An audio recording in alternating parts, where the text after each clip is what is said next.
하나님의 뉴를 경험하는 자라는 주제로 함께 하나님의 말씀을 나누기를 원합니다. 우리가 잘 알다시피 성경은 우리 사람을 하나님의 루아흐, 생기가 깃든 생명된 존재라고 분명하게 정의를 하고 있죠. 이는 우리 사람의 겉모양을 이야기를 하는 것이 아니라 우리 사람의 상태를 이야기한다 라는 것을 우리가 분명히 해둬야 할 필요가 있습니다. 한번 저를 따라하겠습니다. 모양이 아니라 상태가 중요하다. 이 모양만을 가지고는 우리가 진짜와 가짜를 구분하기가 너무 힘들고 어렵기 때문이라는 거죠. 이 앞에 있는 꽃만 보더라도 마찬가지예요. 요즘에 조화가 너무나 잘 나오기 때문에 겉모양만 가지고서는 우리가 이 꽃이 진짜인지 가짜인지를 구분하기가 너무 힘들다라는 것입니다. 그러니까 모양이 아니라 상태가 중요한 이유가 무엇이냐? 그것이 진짜에 대한 검증이기 때문이라는 것이에요. 여러분, 바리새인들을 한번 여러분들이 떠올려 보시기를 바랍니다. 그들은 모양은 완벽하고 기가 막힌 사람들이었어요. 경건의 모양은 타의 추종을 불허했던 사람들이 바로 바리새인들이었습니다. 그냥 저작거리를 다니면서 세 발짝 걷고 한 번 주여 외치던 사람들이 바리새인들이었다는 거죠. 많은 사람들이 바리새인들의 모양을 볼 때에 그들은 굉장히 경건한 것처럼 보였다는 것입니다. 그런데 예수님께서 일침을 놓습니다. 회칠한 무덤과 같은 자들이라고 말씀하신다는 거예요.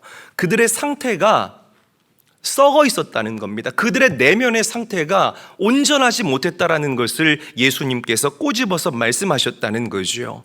여러분, 성경이 말하는 사람의 정의는 그 안에 하나님의 영이 있어야 함을 분명하게 한다라는 사실을 믿으시기를 바랍니다.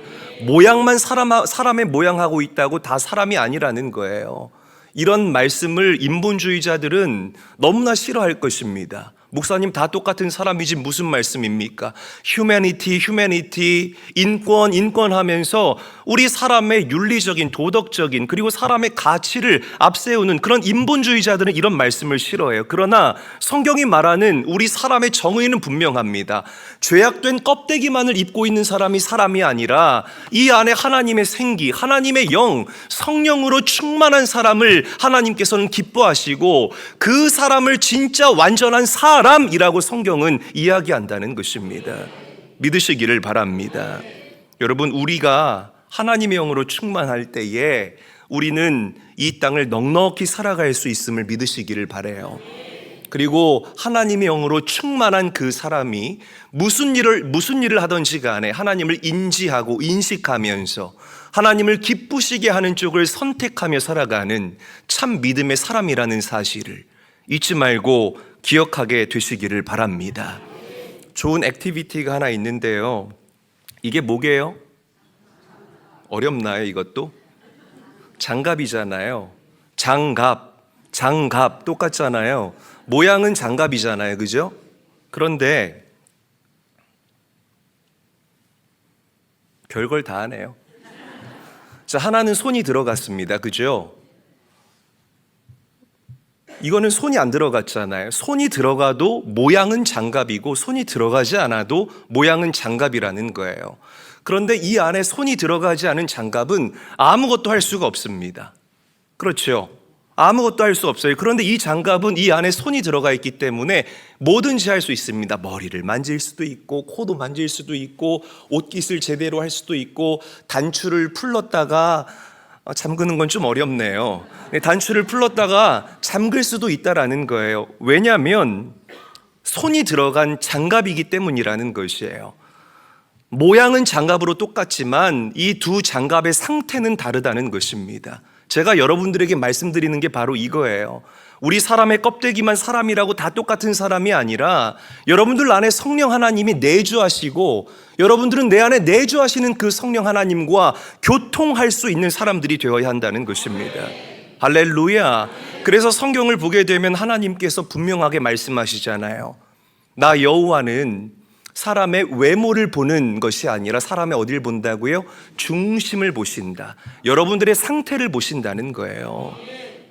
여러분, 우리가 경험해야 할 이 블라썸의 축복, 만개하고 활짝 피어오르는 이 하나님의 축복은 우리가 먼저 성령의 사람으로 거듭날 때에 우리가 거머쥘 수 있는 영적인 축복이라는 사실을 믿으시기를 바랍니다. 내가 먼저 바뀌어야 돼요. 내가 먼저 성령으로 거듭나야 합니다. 옆 사람과 인사할까요? 우리가 먼저 바뀌어야 합니다. 인사하겠습니다. 많은 사람들이 환경이 바뀌면 내가 참 살만할 것 같다라고 착각을 해요. 내가 이렇게 어렵고 곤고하고 힘든 이유는 내 환경이 너무나 힘들고 어렵고 나를 발목 잡기 때문에 내가 어렵다라고 생각합니다. 그런데 그렇지 않아요. 사람이 성령으로 충만해서 그 기가 막힌 하나님의 트랜스포메이션, 변화를 경험하게 되면 환경은 따라서 바뀌는 것입니다. 우리의 가정이 변했다라고 할 때에 여러분들이 30평 살다가 40평 가고 40평 가다 50평 가고 50평 가다 60평 갔을 때에 우리의 가정이 바뀌었다고 합니까? 그렇지 않아요. 내 아내가 성령 충만해서 바뀌면 우리 가정이 변했다고 이야기하는 겁니다. 우리의 남편이 남의 편이 아니라 성령으로 충만해서 변화를 얻으면 우리는 그 가정이 변했다라고 이야기를 합니다.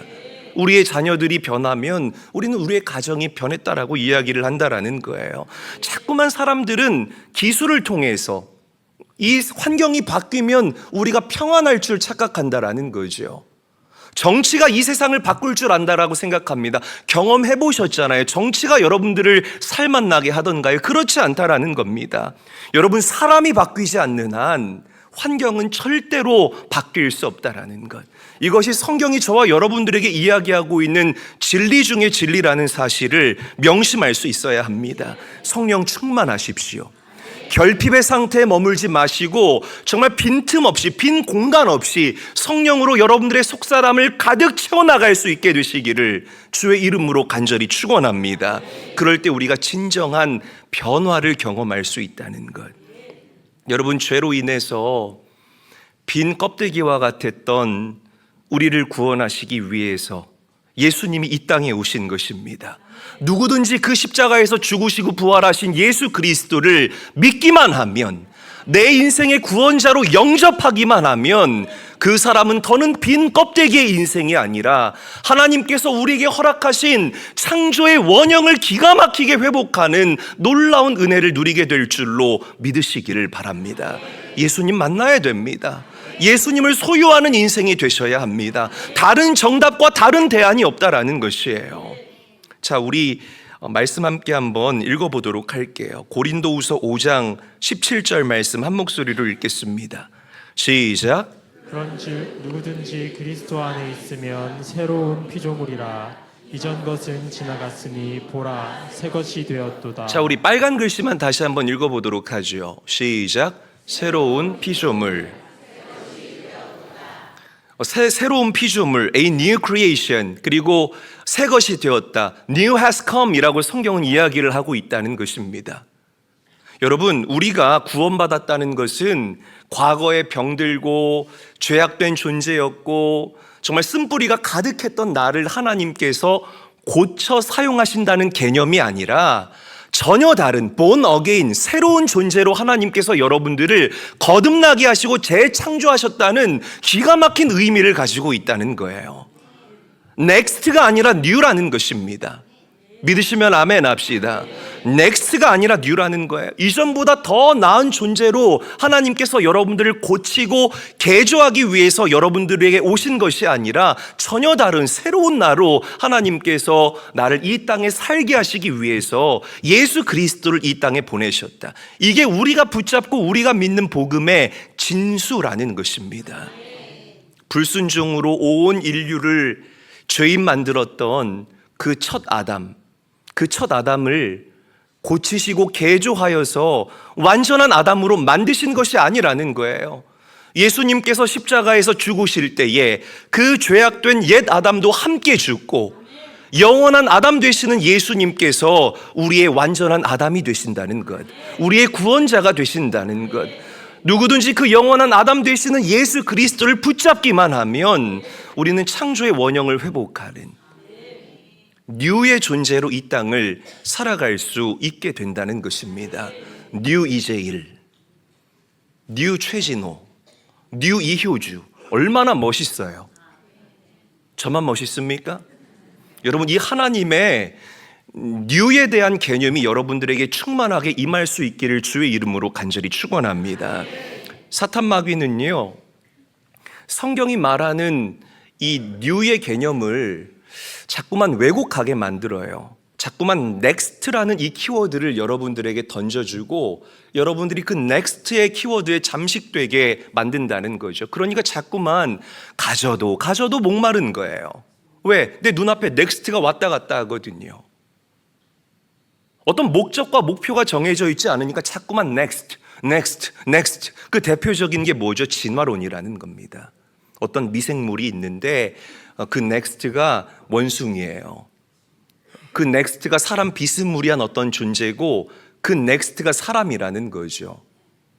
이걸 뭐 과학이라고 이야기를 하면서 우리에게 이야기를 하는데 여러분, 그렇지 않습니다. 여러분, 하나님께서 우리에게 던져주시는 뉴, 이 마귀가 우리에게 던져주는 넥스트는 이 복음과 정반대의 어마어마한 저항을 가지고 여러분들을 강제합니다. 여러분, 세상이 던져주는 키워드에 잠식되지 마시고 늘 복음을 이 마음에 담아내시면서 하나님께서 빚어가시는 여러분들 인생의 뉴 시즌과 뉴 계절을 경험할 수 있고 만끽할 수 있게 되시기를 우리 구주 예수님의 이름으로 간절히 축원합니다. 우리는 누가 뭐라고 해도 예수 안에서 거듭난 새로운 피조물입니다. 아멘. 그래서 과거의 쓴뿌리들이 여러분들을 잠식할 수 없는 거예요. 과거의 아픈 상처와 기억들이 여러분들을 집어삼킬 수가 없는 것입니다. 왜? 예수 안에 머물 때에 우리는 새로운 존재가 되었기 때문에.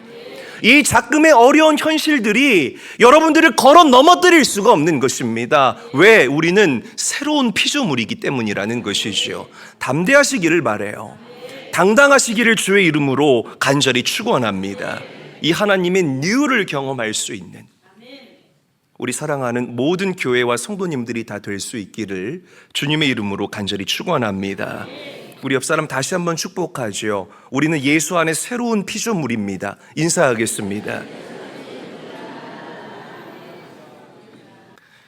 여러분, 이처럼 예수님을 인격적으로 만나고 내 안에 성령을 담고 살아가는 이 삶의 뉴를 경험한 사람들은 반드시 하나님께서 허락하신 창조적인 사역을 감당할 수 있습니다. 한번 저를 따라 할까요?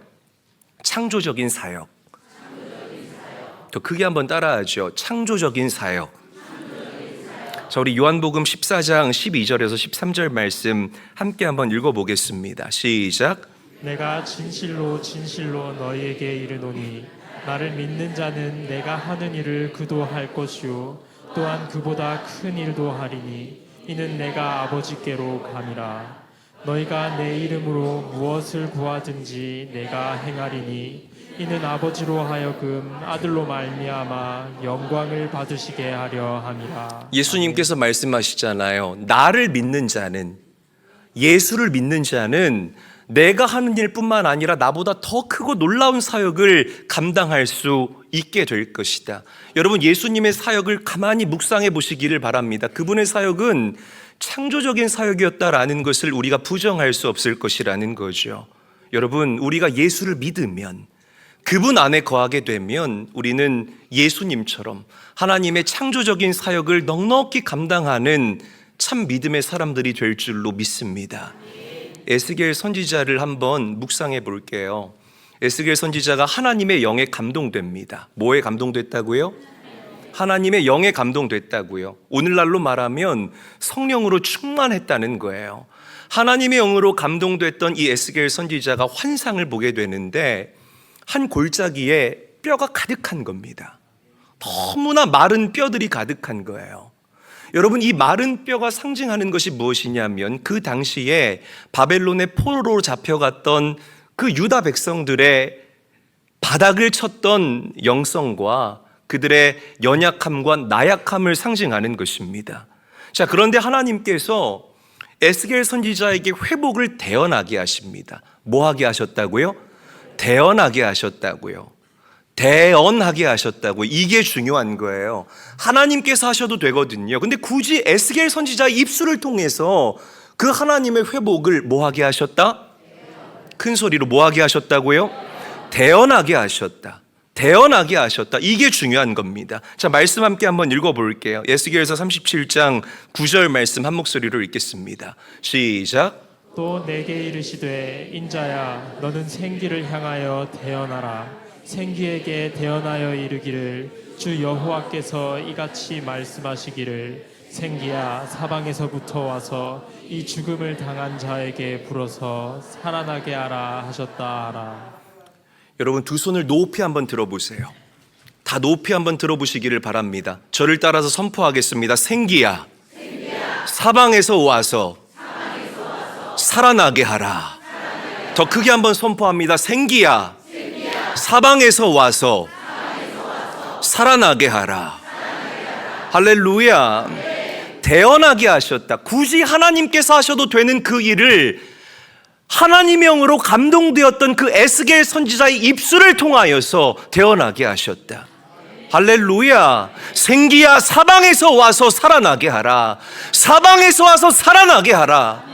에스겔 선지자의 입술을 통해서 대언했을 때에 놀라운 역사가 일어나게 됩니다. 뼈들이 맞춰지게 되고 그 위에 힘줄이 더해지게 되고 살이 차오르기 시작하고 가죽이 덮이게 되고 정말 바싹 말랐던 그 뼈들이 여호와의 장성한 군대로 일어서게 되는, 전혀 새로운 존재로 재창조되는 기가 막힌 역사가 일어나게 됐다라는 것. 할렐루야. 여기 영적인 비밀이 있는 거예요. 여러분들이 성령으로 충만하면 여러분들의 그 선포한 대로 생기가 여러분들 가정에 깃들고 생기가 이 나라와 민족에 깃드는 놀라운 역사가 반드시 일어나게 될 줄로 믿으시기를 바랍니다. 놀랍지요? 놀라운 거예요. 대언하게 하셨다. 대언하게 하셨다. 여러분 에스겔 선지자가 대언한 대로 이게 환상으로 끝났을까요? 그렇지 않아요. 수년이 지난 후에 바벨론의 포로로 잡혀있던 이스라엘 공동체가 남유다 왕국으로 회귀하게 됩니다. 여러분 고국 땅으로 돌아오는 그 이스라엘 공동체의 발걸음을 생각해 보세요. 얼마나 멋있겠습니까? 얼마나 장성한 군대와 같은 모습이겠습니까? 마른 뼈처럼 걸어오겠습니까? 아니요. 군대처럼 이렇게 아멘 좀 해주세요. 그럴 때 민망하게 보면서 깔깔대고 웃기나 하고 진짜 안 해요. 다시 해요. 장성한 군대와 같이 회귀했다. 여러분 한 사람이 감동되면 나를 통해서 창조적인 역사가 일어나요. 반드시 그래요. 반드시. 야, 하나님께서 하나님의 영으로 감동된 나를 통해서 어떤 창조적인 사역을 이루어 가실까? 우리 가정에 어떤 생기를 깃들게 하시고 이 나라와 민족, 지금 참 나라와 민족의 상황이 너무나 힘들고 어려운데 하나님께서 어떤 생기를 이 나라와 민족 가운데 공급하실까? 여러분 기대하는 마음으로 이 창조적인 사역을 감당할 수 있는 모두가 될 수 있기를 예수 그리스도의 이름으로 간절히 축원합니다. 우리 베드로도 보죠. 베드로도 복음서에 올드 베드로가 있고 사도행전에 뉴 베드로가 있어요. 여러분 누가 창조적인 사역을 감당했습니까? 뉴 베드로가 창조적인 사역을 감당한 거예요. 할렐루야. 그 복음서에서의 베드로는 얼마나 비겁합니까? 결정적인 순간에 예수를 부인하고 도망갔다는 거죠. 그랬던 베드로가 성령으로 충만해지자, 정답은 성령 충만함이에요. 성령으로 충만해지자 뉴 베드로가 된다는 겁니다. 사도행전에 그 기가 막힌 역사를 써내려갔다라는 거죠. 공회 앞에서 너희가 십자가에 못 박은 그 예수를 하나님께서 주와 그리스도가 되게 하셨다라고 선포했을 때에 하룻밤 사이에 5,000명이 주님께로 돌아오는, 베드로가 설교에 대해서 배웠을까요? 설교의 실자도 모르던 사람이 수산대학교 출신이 베드로잖아요. 맞잖아요, 여러분. 신학대학교가 아니라 수산대학교 출신이 베드로인데 무슨 설교를 하는데 거기에 은혜가 있겠어요? 그런데 그 베드로가 예수를 선포하니까 기가 막힌 회복의 역사, 창조적인 사역의 역사가 일어나게 됐다는 겁니다. 기가 막히지 않습니까?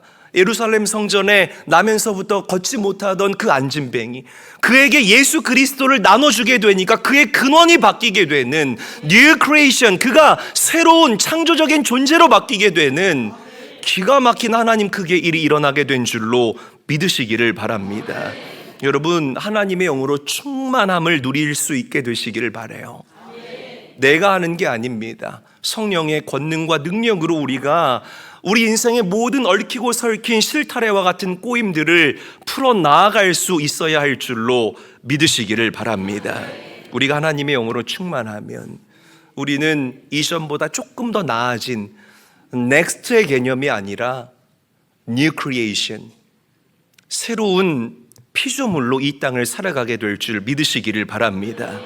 여러분들의 모든 행함이 하나님의 창조적인 사역을 이 땅에서 풀어낼 수 있는 그런 하나님의 기쁨이 될 수 있기를 주님의 이름으로 간절히 축원합니다. 뉴 시즌이라고 해놨잖아요. 뉴 시즌. 넥스트 시즌이 아니에요. 여러분, 이 코로나 이후에, 이게 저희가 코로나 이후에 정해놓은 이 10년의 비전이거든요. 자꾸만 이 사람들이 생각할 때 코로나 이전으로 우리가 회복하고 돌아가야 된다라고 이야기를 하잖아요. 그렇지 않습니다. 우리가 기도해 볼 때, 또 말씀을 묵상할 때에 우리 안에 계신 성령 하나님께서 우리에게 던져주시는, 부어주시는 마음은 이제 새로운 토양과 새로운 계절과 새로운 시즌에 대해서 우리에게 말씀하고 있습니다. 여러분들이 60년을 살았던 70년을 살았던 그동안 단 한 번도 경험해보지 못한 새로운 토양이 우리에게 펼쳐진 것이에요. 그 토양과 그 계절에 맞는 옷을 입고 이 땅을 넉넉하게 살아갈 수 있게 되기를 바랍니다. 두려움보다는 기대하는 마음으로, 절망보다는 감사하는 마음으로, 주님, 내가 주님과 함께 동행할 때에 이 새로운 시즌도 넉넉하게 살아갈 수 있을 줄 믿습니다. 하나님의 손길과 하나님의 그 기름 부으심이 임할 때에 내 삶 가운데에 하나님의 창조적인 사역이 반드시 블라썸하게 되는, 꽃을 피우게 되는 기가 막힌 역사가 일어나게 될 줄로 나는 믿습니다. 이 뉴의 은혜를 우리가 만끽할 수 있어야 돼요. 과거에 얽매이지 마세요. 얽매이지 마시기를 바랍니다.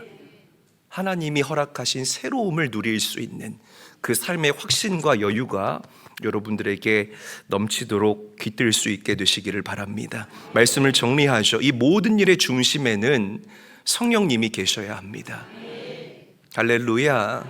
요즘 강단에서 이 성령님에 대한 이야기가 많이 사라지고 있습니다. 뭐 인문학 설교하면서 우리 듣기 좋은 귀 간질간질한 그런 이야기들로 우리 성도들 뭐 등 두들겨주고 하는데, 여러분, 능력이 나타나지를 않아요. 어떤 시대를 살아가든지 간에 우리는 성령의 충만함을 사모하고 간구할 수 있는 깨어있는 성도들이 되어야 할 줄로 믿으시기를 바랍니다. 그럴 때에 성령님의 그 인도하심이 여러분들을 통치하시고 다스리시고 그리고 선도해 나아갈 줄로 저는 분명하게 믿습니다. 이 진리를 과감하게 움켜쥐는 우리 사랑하는 제일교회 모든 가족들이 될 수 있기를 우리 구주 예수님의 이름으로 간절히 축원합니다.